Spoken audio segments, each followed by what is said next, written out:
नमस्कार, उत्तराखंड समाचार में आपका स्वागत है। मैं हिना जोशी। प्रस्तुत है दोपहर समाचार।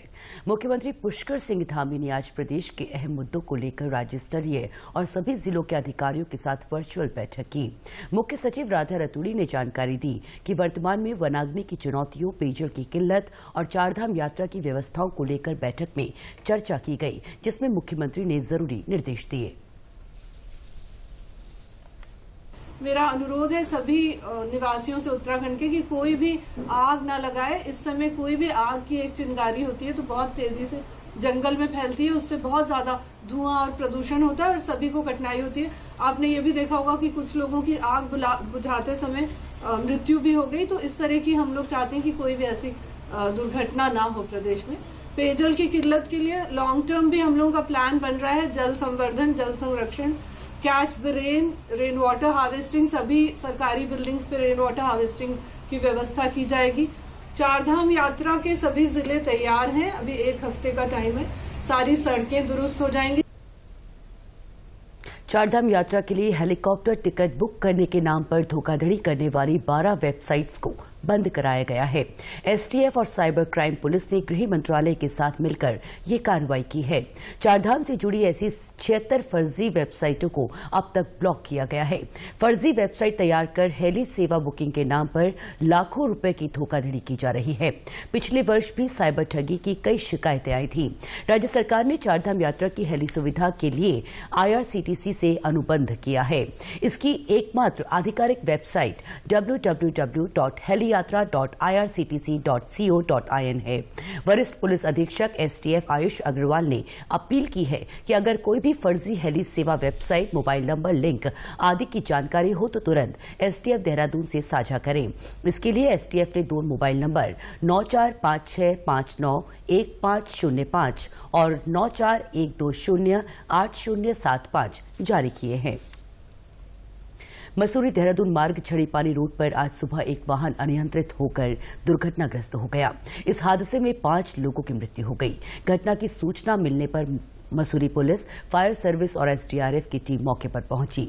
बताया जा रहा है कि वाहन में सवार 4 युवकों और 1 युवती की मौत हो गई, जबकि एक अन्य युवती गंभीर रूप से घायल है। ये सभी लोग देहरादून के कॉलेज के छात्र थे और मसूरी घूमने के लिए आए थे। आज सुबह देहरादून लौटते समय उनका वाहन दुर्घटनाग्रस्त हो गया। देखिए, अभी जैसे सुबह सूचना प्राप्त हुई थी कि झड़ीपानी बैंड के ऊपर जो है एक गाड़ी पलट गई है, तो उस पर मौके पर तत्काल हमारी जो थाना पुलिस और जो हमारा फायर सर्विस है तो वो मौके पर पहुंचे थे।